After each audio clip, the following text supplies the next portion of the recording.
राजस्थान लोक सेवा आयोग द्वारा आयोजित असिस्टेंट प्रोफेसर भर्ती 2014 जिसकी परीक्षा 2016 में हुई थी और उस कॉलेज लेक्चरर परीक्षा में हिंदी साहित्य के द्वितीय पेपर जो है हम उसकी जो आरपीएससी ने आंसर की मानी है उसके अनुसार सभी 150 सवाल के उत्तर जो राजस्थान लोक सेवा आयोग ने माना है उसकी चर्चा करेंगे। तो शुरू करते हैं आज के पेपर के बारे में। और हिंदी साहित्य द्वितीय कॉलेज लेक्चरर का पहला प्रश्न जो आया था उसको आप देख लीजिएगा। पहला प्रश्न था कि हिंदी के प्रारंभिक काल को आदिकाल नाम देने वाले कौन हैं। तो इसका 4 नंबर उत्तर आचार्य हजारी प्रसाद द्विवेदी ने हिंदी के प्रारंभिक काल को आदिकाल नाम दिया है। ये पहला प्रश्न। दूसरा प्रश्न देख लीजिए। दूसरा प्रश्न है कि गोरखनाथ की साधना पद्धति का नाम है। नाथ संप्रदाय के गोरखनाथ की जो साधना पद्धति है उसका नाम हठ योग साधना है। तो इसका 2 नंबर उत्तर सही है। तीसरा प्रश्न है कि हेमचंद्र का सिद्ध हेम शब्दानुशासन है। तो ये एक व्याकरण ग्रंथ है। 3 नंबर इसका उत्तर सही है। चौथा प्रश्न है कि पाउड़दुआ ग्रंथ के रचनाकार कौन है। तो पाउड़दुआ जो ग्रंथ है इसके रचनाकार राम सिंह है। 2 नंबर उत्तर करेक्ट होगा। आगे चलिए। यह है कि मैं हिंदुस्तान की तूती हूँ। ये कथन किस लेखक का है। तो अमीर खुसरो जो है उसको हिंदुस्तान की तूती कहते हैं। तो इसका 3 नंबर जो उत्तर है वो करेक्ट आंसर होगा। आगे चलिए। छठा प्रश्न। देसी बयाना सब जन मिठा तेते सन जप पऊँ अवट्ठा। देसी भाषा के मिठास का यह वर्णन करने वाले रचनाकार का नाम है। तो ये मैथिली कोकिल विद्यापति को कहा जाता है या विद्यापति है। आगे। सारंगधर पद्धति किस विधा की रचना है। तो ये एक सुभाषित संग्रह है। 2 नंबर उत्तर इसका सही है। मैथिली कोकिल के नाम से जाने जाते हैं। पहले भी बता दिया। 4 नंबर विद्यापति को मैथिली कोकिल के नाम से जाना जाता है। बीसल देव रासों की नायिका और बीसल देव रासों की जो नायिका है वो हमारे राजमती है। 3 नंबर उत्तर सही है। 10वां प्रश्न। रणमल छंद के या रणमल छंद जो काव्य है उसके रचनाकार है। तो श्रीधर रणमल छंद काव्य के रचनाकार है। और 10वें का 4 नंबर उत्तर सही है। आरपीएससी ने इसे सही माना है। तो हमें भी इसी तरह के प्रश्नों को देखना है। कबीरदास के काव्य में विद्यमान भावात्मक रहस्यवाद की झलक का कारण है सूफी सत्संग का जो प्रभाव है। 2 नंबर उत्तर सही है। निर्गुण पंथियों में सबसे अधिक शिक्षित और शास्त्रज्ञ थे सुंदरदास। 3 नंबर सही। अगुण नहीं शगुन ही नहीं कछु भेदा। ये कथन किसका है। तो ये तुलसीदास का कथन है। अगला है साहित्य को सुर सरी सम सबका हितकारी घोषित कौन करते हैं। तो साहित्य को तुलसीदास सुर सरी सम सबका हितकारी घोषित करते हैं। बरवे रामायण के जो नामकरण है उसका आधार बरवे छंद है। 1 नंबर उत्तर सही है। तुलसीदास के लोकनायक या तुलसीदास को लोकनायक किसने कहा है या कहने वाले विद्वान कौन है। तो इसका उत्तर आपके 4 नंबर सही होगा। जॉर्ज ग्रियर्सन जिन्होंने इनको लोकनायक कहा है। रामलला नेछू की रचना शैली पूछा है। तो ये अवधि लोकगीतों की रचना शैली है। 1 नंबर सही है। सूरसागर का सबसे मर्मस्पर्शी और वाग वैदग्ध्यपूर्ण अंश है भ्रमर गीत। 4 नंबर इसका उत्तर सही है। और सब गढ़िया नंददास जड़िया। ये नंददास की शब्द प्रयोग यानी कि 3 नंबर उत्तर सही है। एक विशेषता है उसकी ओर संकेत करता है। मीराबाई की उपासना पद्धति थी। काफ़ी बार हर किसी परीक्षा में प्रश्न पूछा जाने वाला है। उत्तर 3 नंबर माधुर्य भाव की उपासना पद्धति रही है मीराबाई की। अगला है भूषण बिनु ने विराजई कविता बनी तमित। उक्ति में कवि केशव ने अपनी कैसी अभिरुचि प्रकट की है? इसमें जो है वो कवि की अलंकार प्रियता 1 नंबर सही है। ऋतु वर्णन करने वाले कवियों में सर्वश्रेष्ठ कवि कहे गए हैं सेनापति है और उनका कवित रत्नाकर प्रतिनिधि ग्रंथ भी है। शुक्ल द्वारा रीतिकाल का प्रथम आचार्य किसे माना है? तो शुक्ल ने चिंतामणि को रीतिकाल का प्रथम आचार्य माना है। और जसवंत सिंह के द्वारा रचित लक्षण ग्रंथ का नाम भाषा भूषण है। जसवंत सिंह की रचना भाषा भूषण जो लक्षण ग्रंथ है। अली कली ही सु बंध्यो आगे कौन हवाल। उक्ति में कवि बिहारी का कौन सा रूप प्रकट हुआ है? तो ये एक उद्बोधक रूप प्रकट हुआ है। 25वां सवाल आपका हो गया। यदि पहली बार आप चैनल पर जुड़े हैं तो इस चैनल को सब्सक्राइब जरूर करें। आपसे ये हमारा निवेदन रहेगा क्योंकि इस तरह के कई सारे वीडियो इस चैनल पर अपलोड किए जाएंगे। जयपुर नरेश जगत सिंह के आश्रय में रहते हुए पद्माकर ने कौन सा लक्षण देखा? तो 1 नंबर जगत विनोद पद्माकर का लक्षण ग्रंथ है। रामचंद्र शुक्ल ने पद्माकर की भाव मूर्ति विधायिनी कल्पना की प्रशंसा क्यों की है? तो भाषा की ललित पदावली, शब्दों की छटा, भाव तरंग, यानी कि तीनों ही सही है। तो 4 नंबर उत्तर इसका सही है। किशनगढ़ के भक्त कवि महाराज सांवत सिंह साहित्य में नागरीदास के नाम से जाने जाते हैं। किशनगढ़ के भक्त कवि महाराज सांवत सिंह। भारतेंदु के हिंदी योगदान का स्वरूप है तो वो स्वयं भी रचनाएं करते हैं, समाचार पत्र भी निकालते हैं, भारतेंदु मंडल का गठन करते हैं। उत्तर आपका 4 नंबर सही है, सभी साधनों के माध्यम से। अगला है हिंदी को आर्य भाषा कहकर प्रयोग और प्रचार का विषय बनाते हैं। आर्य भाषा के रूप में इसको जगह दी है हमारे महर्षि दयानंद सरस्वती जो आर्य समाज के संस्थापक माने जाते हैं। हिंदी भाषा के परिमार्जित रूप को निर्धारित करने वाली पत्रिका सरस्वती है और महावीर प्रसाद द्विवेदी इनका बहुत बड़ा योगदान इस पत्रिका के विकास में रहा। गोदान उपन्यास को गद्य में प्रस्तुत महाकाव्य कहा जाता है क्योंकि उनमें क्या है, सारी चीज़ें हैं। 4 नंबर सही है। जनजीवन का यथार्थ चित्रण है, सामान्य आदमी की अच्छाइयों की बात है और सामाजिक संस्कारों का सूक्ष्म अभिनिवेश भी इस महाकाव्य के अंदर या उपन्यास के अंदर है, इसलिए महाकाव्य कहा जाता है। यशपाल का झूठा सच उपन्यास की लोकप्रियता का क्या कारण है? लोकप्रियता का कारण यह है कि इसमें भारत विभाजन की वेदना की यथार्थ प्रस्तुति है। 2 नंबर उत्तर इसका सही है। और अगला बिल्कुल सतही प्रश्न, पुरस्कार कहानी जयशंकर प्रसाद की है। प्रखर साम्यवादी आलोचक रामविलास शर्मा है। शिव शंभू का चिट्ठा व्यंग्यात्मक निबंध है, ये हमारे बाल मुकुंद गुप्त का है। हरियोधकृत उस महाकाव्य का नाम बताओ जिसमें संस्कृत छंदों का प्रयोग हुआ है। प्रिय प्रवास 1914। हिमाद्री तुंग श्रृंग से प्रबुद्ध शुद्ध भारती स्वयं प्रभा समुज्वला स्वतंत्रता पुकारती। ये प्रयाण गीत हमारे चंद्रगुप्त नाटक से लिया गया है। 3 नंबर इसका उत्तर सही है। क्या भूलूं क्या याद करूं कृति है और आत्मकथा है हरिवंश राय बच्चन की। नीड़ का निर्माण फिर, बसेरे से दूर और 10 द्वार से सोपान तक, ये 4 इनकी आत्मकथाएं हरिवंश राय बच्चन। तो यानी कि 1 नंबर इसका उत्तर सही है। भारत भारती की रचना का उद्देश्य है, चारों सही है, तीनों सही है। कहने का मतलब अतीत से प्रेरणा, वर्तमान को सार्थक और भविष्य का निर्माण करना। तो उत्तर आपका 4 नंबर इनमें से भी।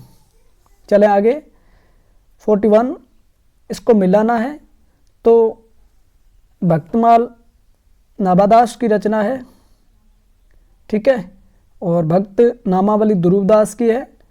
और अगला गोसाई चरित है जो नरहरि दास का है। और 252 वैष्णव की वार्ता जो है वो हमारा गोकुलनाथ का है। अगला प्रश्न देखिए, सिद्ध सामंत काल किसने कहा है? तो सिद्ध सामंत काल राहुल सांस्कृत्यायन कहते हैं। चारण काल किसने कहा है? तो चारण काल जॉर्ज ग्रियर्सन ने कहा है। और प्रारंभिक काल किसने कहा है? तो प्रारंभिक काल मिश्र बंधु ने कहा है। और आदिकाल तो इससे पहले प्रश्न आया है, आचार्य द्विवेदी कहते हैं। तो ये इस तरह से सुमेलित हो जाएगा। आगे देखिए, आगे है कि जनता की चित्तवृत्ति के परिवर्तन के साथ साहित्य के स्वरूप में परिवर्तन नहीं होता है। स्थापना और तर्क, क्योंकि प्रत्येक देश का साहित्य वहाँ की जनता की चित्तवृत्ति का स्थायी प्रतिबिंब होता है। तो ए गलत है और आर सही है, क्योंकि जनता की चित्तवृत्ति के परिवर्तन के साथ साथ साहित्य के स्वरूप में भी परिवर्तन होता है, ऐसा हिंदी साहित्य के इतिहास में आचार्य शुक्ल बताते हैं। तो 1 नंबर उत्तर सही है। अगला है इस्तवार द ला लिटरेचर ये हिंदुस्तानी। ये रचना भाषा कौन सी में लिखी गई है? तो इसकी भाषा फ्रेंच है और ये 4 नंबर इसका उत्तर सही है।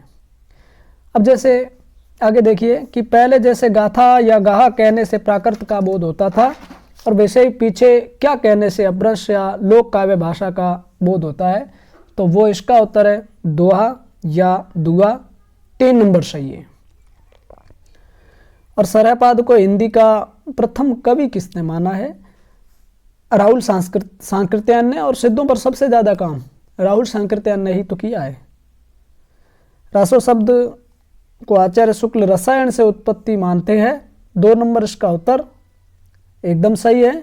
और पृथ्वीराज विजय नामक ग्रंथ के आधार पर पृथ्वीराज रासो को अप्रामाणिक रचना मानने वाले विद्वान डॉक्टर बुलर है।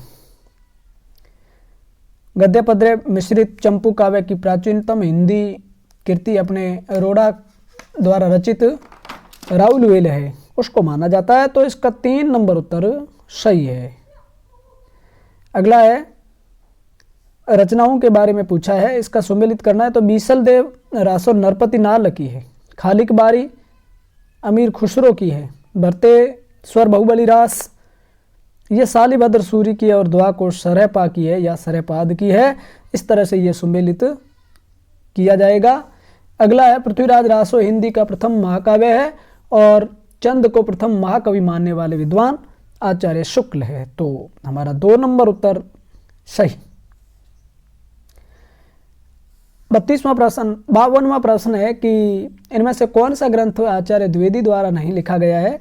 तो इसमें आपके हिंदी साहित्य का जो दूसरा इतिहास है वो 1996 में आया था, तो बच्चन सिंह ने लिखा है। बाकी सारे द्विवेदी द्वारा लिखित है। The modern vernacular literature of northern Hindustan का अनुवाद हिंदी साहित्य का प्रथम इतिहास के रूप में किया है किशोरी लाल गुप्त ने। अगला है स्वतंत्र पुस्तक के रूप में प्रकाशित होने से पूर्व आचार्य शुक्ल का जो हिंदी साहित्य का इतिहास है वो किस रूप में प्रकाशित हुआ था? तो इसका उत्तर आपके 2 नंबर सही है। हिंदी शब्द सागर की भूमिका के रूप में। ये 2 नंबर इसका उत्तर करेक्ट है। 16वीं और 17वीं सदी के युग को हिंदी काव्य का स्वर्ण युग मानने वाले विद्वान तो हमारे जॉर्ज ग्रियर्सन ने इसको माना है। अब हिंदी रीति ग्रंथों की परंपरा चिंतामणि त्रिपाठी से चली, अतः रीतिकाल का आरंभ उन्हीं से मानना चाहिए। ये प्रश्न पहले भी आ गया है, तो आचार्य शुक्ल इसका उत्तर सही है।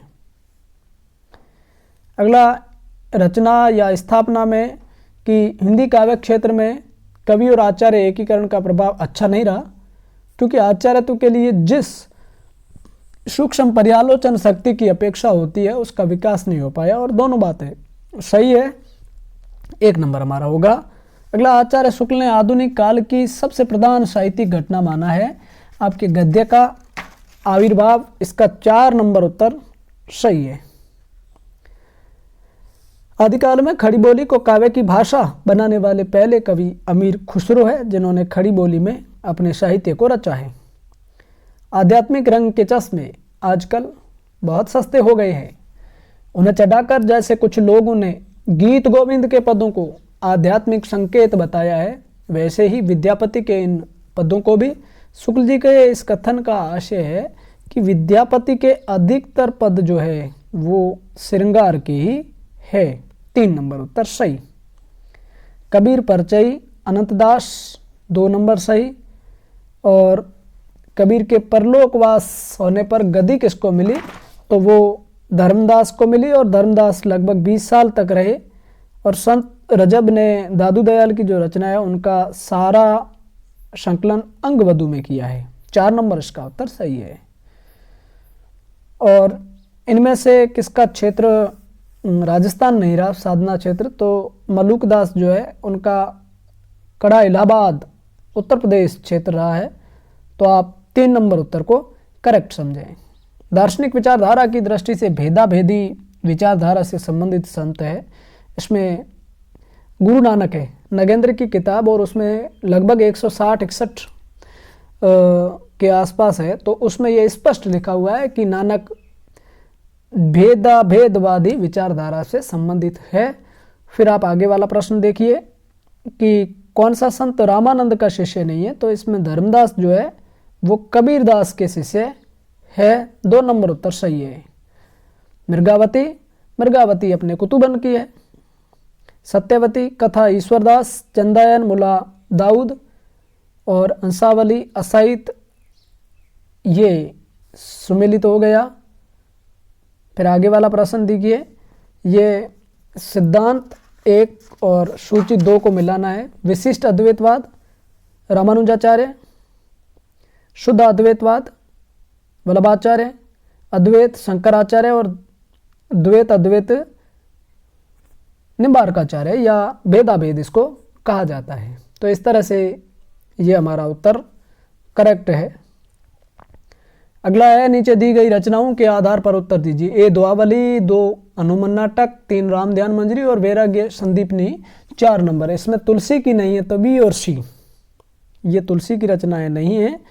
2 नंबर है, हनुमान नाटक और राम ध्यान मंजरी दोनों रचनाएं तुलसी की नहीं है। भक्ति काल में किस कवि का ब्रज और अवधि दोनों भाषाओं पर समान अधिकार था? तुलसीदास का साहित्य ब्रज में भी है और अवधि में भी मिलेगा। तुलसीकृत कौन सी रचना ब्रज भाषा में है? तो ब्रज भाषा में तुलसी की गीतावली है। 1 नंबर उत्तर इसका सही है। अगला प्रश्न है 72, कर्मयोग पुण्य ज्ञान उपासन सब ही ब्रह्म भरमायो, और इस पंक्ति के रचनाकार के रूप में कौन है? तो 2 नंबर इसका उत्तर तुलसीदास सही है। दादूपथ का प्रधान पीठ दादू द्वारा स्थित है नरेना, और ये नरेना या नारायणा जयपुर में है। 2 नंबर उत्तर सही है। अष्टछाप की प्रतिष्ठा करने वाले आचार्य वल्लभ के पुत्र विठलनाथ है, जिन्होंने 1565 में अष्टछाप पर मोहर लगाई थी। राधा वल्लभ संप्रदाय जो है उसका प्रवर्तन किसने किया है? तो वो 1 नंबर गोस्वामी हित हरिवंश ने किया था। कौन सी रचना मीरा की नहीं है? तो ये मीरा की रचना प्रेम वाटिका नहीं है, प्रेम वाटिका रसखान की रचना का नाम है। अगला है, इनकी उक्तियां ऐसी लुभावनी हुई कि बिहारी आदि परवर्ती कवि भी उनमें से बहुतों का अपहरण करने का लोभ न रोक सके। आचार्य शुक्ल की ये पंक्ति रहीम के विषय में है। 2 नंबर सही है। गोद लिए उलसी फिरे तुलसी सो सुत है, इस पंक्ति के रचनाकार कौन है? तो रहीमदास इस पंक्ति के रचनाकार है। अगला है कि नंददास की रचना नहीं है, तो इसमें नंददास की रचना में गीत गोविंद की टीका जो है वो नहीं है, बाकी सारी रचनाएं नंददास की है। अकबर के बुलावे पर कुंभन दास गए थे। और आगे वाला प्रश्न देखिए, कविकुल कल्पतरु इसको मिलाना है, तो ये चिंतामणि की रचना है। ललित ललाम मतिराम, भावविलास देव और काव्य निर्णय भिखारी दास, तो इसमें ये सुमेलन है। अगले को भी सुमेलित कीजिए कि एक सूची को दूसरी सूची से हमें मिलाना है। तो गंगा लहरी रचना पद्माकर की है। इश्क नामा जो रचना है वो बोधा की है। विरह लीला जो रचना है वो घनानंद की है। और शिवा भावनी भूषण की रचना है। तो इस तरह से ये सुमेलित हो गया। अगला है, इस विकल्प में से कौन से सारे लक्षण ग्रंथ है, तो भाषाभूषण, ललित ललाम, कविकुल कल्पतरु और काव्य रसायन देव की रचना है, जिसको शब्द रसायन भी कहा जाता है। ये सारे लक्षण ग्रंथ है। और इसमें से जो युग्म है उसमें बताना है कि देव की रचनाएं नहीं है, तो बी और डी जो है उसमें देव की रचनाएं नहीं है, ए और सी देव की रचनाएं है। अगला है कि किस कवि का यश उनकी रचनाओं के परिमाण के हिसाब से नहीं होता बल्कि गुण के हिसाब से होता है। शुक्ल जी, ये शुक्ल जी का कथन रीतिकाल के कवि बिहारी के संबंध में है। और वैसे भी बिहारी की तो एकमात्र रचना बिहारी सतसई है, जिसमें 713 दोहे हैं और वो उनकी प्रसिद्धि का आधार है। तो इसका उत्तर बिहारी, 3 नंबर सही है। अगला चलिए, अगला है जन्म काल के अनुसार इन कवियों का सही काल क्रम होगा, तो 2 नंबर है केशव, चिंतामणि, देव और पद्माकर, सही है। अगला है 87 कि इस काल को रीतिकाल कहने में किसी प्रकार का व्याप्ति दोष न होगा। इसका रीजन है कि क्योंकि प्रत्येक कवि द्वारा इसमें श्रृंगार को न्यूनाधिक रूप से ग्रहण किया जाना भी तो एक विशेष प्रकार की रीति रही है। दोनों सही है, तो 1 नंबर हमारा उत्तर सही हो जाएगा। और अगला है कि किस ग्रंथ में सर्वांग विवेचन किया गया है, तो इसमें कविकुल कल्पतरु है, सही होगा। आगे के सुकवि रीजिए, तो कविताई नैर तो राधिका कन्हई सुमिरन को बहाना है, ये भिखारीदास की पंक्ति है, उत्तर 4 नंबर सही होगा। अगला है कि कौन सा ग्रंथ जो मतीराम द्वारा रचित नहीं है, तो रस रहस्य मतीराम का नहीं है, बाकी सारे ग्रंथ मतीराम के हैं। उनकी विरहताप की अत्युक्तियों में दूर की सूच और नाजुक ख्याली, बहुत कुछ फारसी की शैली है। शुक्ल जी का यह कथन बिहारी के संबंध में है, 2 नंबर उत्तर सही है। अगला उनके द्वारा बड़ा भारी कार्य यह हुआ कि रसों और अलंकारों के बहुत ही सरस और हृदयग्राही उदाहरण अत्यंत प्रचुर परिमाण में उपस्थित हुए। इसका तर्क यह है कि क्योंकि इन रीति ग्रंथों के कर्ता भावुक, सहृदय और निपुण कवि थे। बिल्कुल सही है, ए और आर दोनों सही है। अगला है कि भूषण की कविता कवि की कीर्ति संबंधी एक अविचल सत्य का दृष्टांत है। तर्क, क्योंकि जिसकी रचना को जनता का हृदय स्वीकार करता है उस कवि की कीर्ति तब तक बराबर बनी रहती है जब तक उसकी स्वीकृति बनी रहती है। ये शुक्ल का कथन है और ए और आर दोनों बातें सही, 4 नंबर उत्तर। अगला है प्रेमार्ग का ऐसा प्रवीण और धीर पथिक तथा जब्बादानी का ऐसा दावा रखने वाला ब्रजभाषा का दूसरा कवि नहीं हुआ, ये शुक्ल घनानंद के संबंध में कहते हैं। 3 नंबर इसका उत्तर सही कीजिए आप लोग। अगला है इनका सा अर्थ सौष्ठव और नव उन्मेष बिरले ही कवियों में मिलता है। रीतिकाल के कवियों में ये बड़े प्रगल्भ और प्रतिभा संपन्न कवि है। ये जो है ये देव के संबंध में शुक्ल ने कहा है। देखिए कई सारे प्रश्नों में शुक्ल के कथनों को आधार बना गया है, तो शुक्ल का इतिहास महत्वपूर्ण है हमारे किसी भी कॉलेज, चाहे स्कूल, चाहे सेकंड ग्रेड एग्जाम के लिए। तो देख लेना आप इस चीज़ को। जिस कवि में कल्पना की समाहार शक्ति के साथ भाषा की समाज शक्ति जितनी अधिक होगी उतना ही वह मुक्तक की रचना में सफल होगा। ये क्षमता बिहारी में पूर्ण रूप में वर्तमान थी। यह कथन मूलतः किस विद्वान का है, तो देखिए शुक्ल का, उत्तर 1 सही। नीति विषय ग्रंथों की रचना किसने नहीं की, तो नागरीदास जो पहले भी आ गया है, किशनगढ़ नरेश, महाराज सामत सिंह, उत्तर सही है। अगला है कि निम्नलिखित में से कौन सी विशेषता रीतिमुक्त काव्य की मुख्य विशेषता नहीं है, तो शैल्पिक चमत्कार प्रदर्शन के चक्कर में रीतिमुक्त काव्य धारा के कवि चाहे घनानंद, आलम, ठाकुर, बोधा रहे हो नहीं पढ़े। अगला है हिंदी काव्य शास्त्र की निम्नांकित कृतियों का सही कालानुक्रम है, तो 2 नंबर रसिक प्रिया, कविकुल कल्पतरु, रसरस, काव्य निर्णय, भिखारीदास की रचना, ये इनका क्रम जो कि ठीक है। और इसका क्रम हम देखेंगे तो किताबों में हमें स्पष्ट रूप से समझ में आ जाएगा सन को देखते ही। शुक्ल से संबंधित कौन सा कथन सही नहीं है, तो इन्होंने 4 नंबर जो है इसमें बुद्धचरित नाम से खड़ी बोली हिंदी में पद्यानुवाद किया, जबकि ब्रज भाषा का वहाँ उल्लेख है, तो ये ठीक नहीं है। अगला प्रश्न है कि आचार्य शुक्ल की समीक्षा पद्धति से संबंधित कौन सा कथन गलत है? तो 3 नंबर, समीक्षा के सैद्धांतिक मानदंड स्थापना का ऐतिहासिक काम आचार्य शुक्ल ने किया, लेकिन उन सिद्धांतों को व्यवहारिक धरातल पर कार्यान्वित करने को जो गुरुतर दायित्व उन्होंने भावी समीक्षकों को सौंपा, ये बात गलत है। अगला स्थापना में देखिए, कालजयी समीक्षक आचार्य शुक्ल श्रुति मार्ग के नहीं मुनि मार्ग के अनुयायी थे, क्योंकि किसी विचार या सिद्धांत को वे गतानुगतिक रूप में स्वीकार न कर अपने विवेक की कसौटी पर कसने के बाद ही उसे स्वीकार करते थे। बिल्कुल सही, ए और आर दोनों सही। 1 नंबर उत्तर।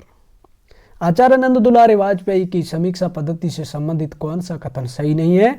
तो 2 नंबर आप उत्तर देखेंगे तो उसमें आएगा कि शुक्ल के सिद्धांतों को यथावत स्वीकार कर छायावादी काव्य की सौंदर्य शास्त्रीय समीक्षा की है, ऐसा नहीं है दुलारे के संबंध में।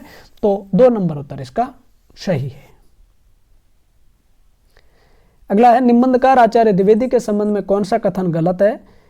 तो 2 नंबर है, इनके गंभीर अनुसंधान परक निबंधों में तत्व चिंतन की प्रधानता और विनोदमयता का अभाव है, अभाव नहीं है, जबकि ये इसमें बताया है। तो 2 नंबर उत्तर 104वें प्रश्न का सही होगा। 105वां देखिए कि नाटककार प्रसाद से संबंधित कौन सा कथन सही नहीं है? कि 4 नंबर, उनके सभी नाटक रंगमंच को ध्यान में रखते हुए लिखे गए हैं और पूर्ण अभिनय है या पूर्णतः अभिनय है, जबकि सारे नाटक पूर्णतः अभिनय नहीं है। तो ये उत्तर 4 नंबर हम सही है। प्रसाद के नाटकों और उनके पात्रों से संबंधित कौन सा कथन सही नहीं है? 1 नंबर, क्या चाणक्य लक्ष्य सिद्धि के लिए साधन की पवित्रता को आवश्यक मानता है? अगला आप 107वां प्रश्न देख लीजिएगा कि धम्बीर भारती के अंधा युग से संबंधित कौन सा कथन गलत है? तो पहला जो है कि ये गीति नाट्य है जिसमें महाभारत युद्ध के प्रारंभ को आधार बनाया गया है। 1 नंबर उत्तर इसका सही है। 108वां प्रश्न जो है ना, इस प्रश्न को आरपीएससी ने डिलीट कर दिया है, ठीक है, तो ये डिलीट प्रश्न हो जाएगा। और अपन देखेंगे 111वां क्या, अपन अगला प्रश्न जो है 109वां कि भारतेंदु साहित्य और उनकी प्रवृत्तियों से संबंधित कौन सा सही नहीं है? तो चौथा सही नहीं है। राजभक्ति की अपेक्षा राष्ट्रपति भक्ति को प्राथमिकता देते हुए इस काल में साहित्यकारों ने अंग्रेजी राज्य की सब प्रकार से भर्त्सना की। ऐसा नहीं है, राजभक्ति वहाँ प्रबल थी, राष्ट्रभक्ति थी तो थी, लेकिन राजभक्ति सबसे ज़्यादा विद्यमान थी। भारतेंदु हरिश्चंद्र से संबंधित कौन सा सही नहीं है? तो गद्य और पद्य दोनों में उन्होंने खड़ी बोली का व्यवहार किया, ये ठीक नहीं है। अगला आप देखिए कि भारतेंदु काल से नहीं है, तो राधिका रमन प्रसाद सिंह भारतेंदु काल से नहीं है।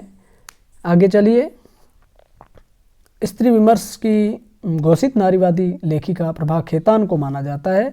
2 नंबर इसका उत्तर सही है।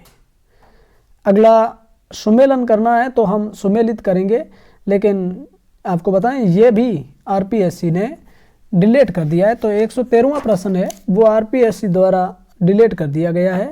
अगला 114वां है कि भारतेंदु कालीन नाटकों की रचना के मूल उद्देश्य से संबंधित कौन सा सही नहीं है? तो पहला जो है, नहीं माफ़ी चाहूँ, चौथा जो है परिनिष्ठ भाषा का विकास और विस्तार करना, यह भारतेंदु कालीन नाटकों में या उद्देश्यों में नहीं है। 115 जो है ये महावीर प्रसाद द्विवेदी का कथन है कि चींटी से लेकर हाथी पर्यंत पशु, भिक्षु से लेकर राजा पर्यंत मनुष्य, बिंदु से लेकर समुद्र पर्यंत जल, अनंत आकाश, अनंत पृथ्वी, अनंत पर्वत, इन सब पर कविता तो हो सकती है, द्विवेदी कहते हैं। अगला है कि भारतेंदु कालीन जो पत्र पत्रिकाएं इसके वस्तु संबंधित कौन सा कथन गलत है? तो 3 नंबर है कि जीवन के मार्मिक भाव व्यंजक चित्र प्रस्तुत करने वाली छोटी छोटी कलात्मक कहानियां, ये उत्तर सही है। प्रकाशन वर्ष की दृष्टि से भारतेंदु हरिश्चंद्र की रचनाओं का सही कालक्रम किस विकल्प में है? तो 2 नंबर उत्तर सही है। वेद की हिंसा, हिंसा ने भवती, चंद्रावली, भारत दुर्दशा, नील देवी, ठीक है, ये 2 नंबर उत्तर सही होगा।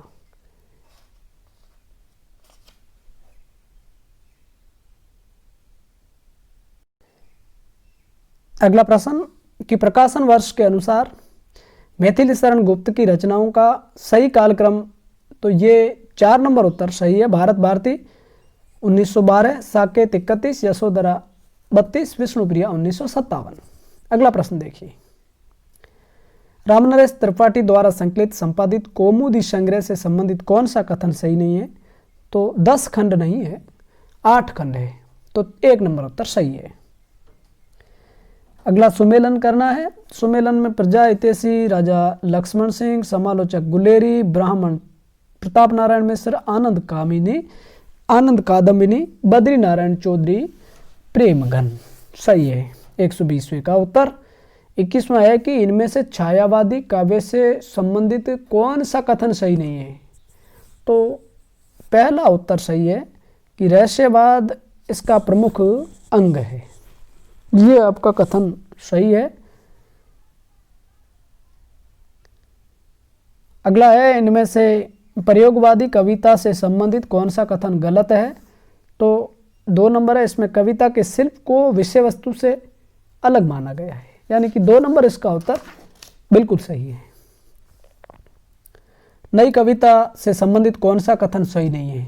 तो पहला इसका उत्तर 4 नंबर है कि यह आधुनिकता और समसामयिकता के संदर्भ में विराट मानव के महत्व को स्थापित करती है। अगला, तार सप्तक में नहीं है, तो तार सप्तक में नहीं है शकुंतला माथुर। तीसरे सप्तक में किसकी रचना है? तो तीसरे सप्तक में केदारनाथ सिंह की रचना है। दूसरे सप्तक में किसकी रचनाएं नहीं है? तो कुंवर नारायण की नहीं है। किसकी रचनाएं चौथे सप्तक में है? तो नंद किशोर आचार्य की रचनाएं चौथे सप्तक में है। ये जो 4 सप्तक हुए उसके अलग अलग कवियों के नाम हमें याद होने चाहिए, वरन हम इस प्रकार के सवाल नहीं कर पाएंगे।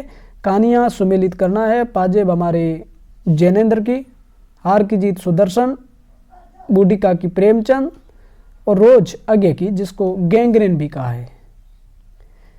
अगला देखिए, इसको सुमेलित करना है। यही सच है, ये हमारे मनु भंडारी की है। राजा निर्वंशिया कमलेश्वर, जिंदगी और जोक मोहन राकेश, माफी चाहूंगा, अमरकांत और गदल रांगे राघव की। अगला भी सुमेलित करना है कि ममता कालिया की कहानी कौन सी है? तो ममता कालिया की उसका जौवन, नासिरा शर्मा की पत्थर गली, अलका सरावगी कहानी की तलाश और मेहरुनिसा प्रवेज की अंतिम चढ़ाई। 2 नंबर उत्तर इसको मिलाना है। आगे चलिए कि कृतियाँ और कृतिकार। पहला है चित्रलेखा। चित्रलेखा भगवती चरण वर्मा। कब तक पुकारूं रांगे राघव, प्रतिपति कथा, दीर्घ तप्पा, कितने चौराहे रेणु और मानस का हंस अमृतलाल नागर की रचना है। फिर आप आगे देखेंगे, इसमें भी सुमेलन करना है। तमस भीष्म साहनी का है और कुरु कुरु स्वाहा मनोहर श्याम जोशी, राग दरबारी श्रीलाल शुक्ल और आधा गांव नीम का पेड़ ये राई मसूम रजा का है। तो इसका ये उत्तर आपका सही है। आगे माखनलाल चतुर्वेदी का साहित्य देवता है ना, वो निबंध है, और वो भी निबंध कैसा? भावात्मक निबंध है। अगला, प्रकाशन वर्ष की दृष्टि से आगे की रचनाओं का आपका क्रम 1 नंबर, बावरा हेरी, इंद्रधनुष रोंदे हुए, अरियो, करुणा प्रभा में, आंगन के पार, द्वार, ये क्रम है। अगला राजी सेठ। तो राजी सेठ की जो है तीसरी हथेली। स्वयं प्रकाश का है सूरज कब निकलेगा। अगला है अब्दुल्ला बिस्मिल्ला अतिथि देवो भव और मैत्रेयी पुष्पयी का चिन्हार जो है वो है रचना मिल गई। अगला प्रकाशन वर्ष की दृष्टि से पंत की काव्य कृतियों का क्रम है। तो ग्रंथि, गुंजन, युगांत, युगवाणी और स्वर्णधूलि सही है। अगला जो है वो महादेवी वर्मा की जो रचनाएं हैं उसके क्रम के बारे में पूछा है। तो नियार, रश्मि, नीरजा और दीप शिखा, 3 नंबर उत्तर सही है।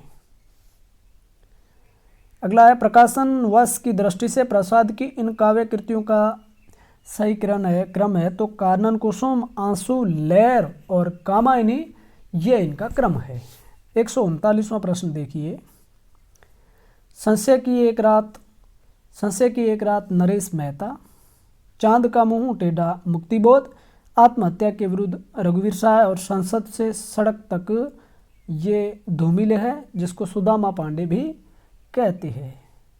अगला है अशोक वाजपेयी का एक पतंग अनंत में, ऋतुराज का अंगिरस, केदारनाथ अग्रवाल बादल को घिरते देखा है और नागार्जुन फूल नहीं रंग बोलते हैं उनकी रचना है।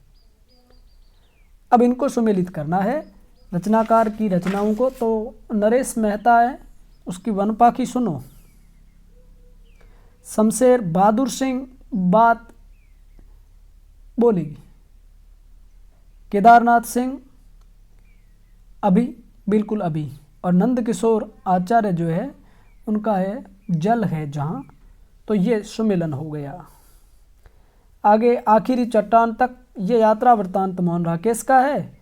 अरे यायावर रहेगा याद अज्ञे, हंसते निर्जर दहकती माटी विष्णु प्रभाकर और पैरों में पंख बांधकर राम वृक्ष बेनीपुरी की कृति है या यात्रा वृत्तांत है। आगे हम चलें।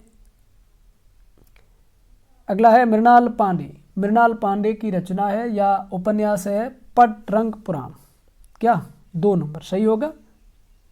राजी सेठ तत्सम, सूर्यबाला, अग्निपंखी और मैत्रेयी पुष्पा का इदनमम, इस तरह से सुमेलन है। आगे जूठन ओम प्रकाश वाल्मीकि का है। ये दलित रचनाकार है। अपने अपने पिंजरे मोहनदास नेमिसराणय, अर्धकथा नगेंद्र, अपनी धरती और अपने लोग, ये बहुत महत्वपूर्ण है, डॉक्टर रामविलास शर्मा। आगे संस्मरण और रेखा चित्र है, इसमें चेतना के बिंब, ये डॉक्टर नगेंद्र और चेतना के बिंब नगेंद्र, स्मृति की रेखाएं देवी वर्मा, दीप जले शंख बजे कन्हैया लाल मिश्र प्रभाकर और हम हसमत कृष्णा शोभती। और किसने मातृभूमि को सगुण मूर्ति सर्वेश की कहकर इसकी वंदना की है, वो मैथिली शरण गुप्त है। आचार्य महावीर प्रसाद द्विवेदी द्वारा रचित पत्रकारिता जो सरस्वती के माध्यम से जनरुचि जागृत और परिष्कृत करने से संबंध में कौन सा कथन गलत है। तो गद्य और पद्य की भाषा अलग अलग रखने का जो अनुरोध करना है ये गलत है। अंधेरे बंद कमरे मोहन राकेश का उपन्यास। जिंदगी नामा ये कृष्णा शोभती का। बलचनामा नागार्जुन और सूरज का 7वां घोड़ा धर्मवीर भारती, इसका उत्तर सही है। अगला सुमेलन करें तो रानी केतकी की कहानी अपने किसकी है, इंशाअल्लाह का। भाषा योग वशिष्ठ रामप्रसाद निरंजनी, चंद छंद वर्णन की महिमा गंग कवि और पद्म पुराण जो है वो दौलत राम की रचना है। आगे चलें और अगला हमारा जो प्रश्न है वो इस पेपर का अंतिम प्रश्न है। तुलसीदास रचना निराला की वैदेही वनवास। ये वैदेही वनवास रचना हमारी अयोध्या सिंह उपाध्याय हरियोध की, हिमतारिंगिणी माखनलाल चतुर्वेदी की और रसवंती ये रचना किसकी है आप बता सकते हैं, गुप्त की। तो ये इस तरह से जो हिंदी साहित्य के 150 प्रश्न जो हिंदी साहित्य द्वितीय असिस्टेंट प्रोफेसर 2014 के थे, आरपीएससी के अनुसार हमने आपको बताए। अगर आपको अच्छा लगा है तो इस चैनल को सब्सक्राइब करें और शेयर ज़रूर करें। मिलेंगे इस तरह के और वीडियो के साथ। आप सभी को जय हिंद, वंदे मातरम।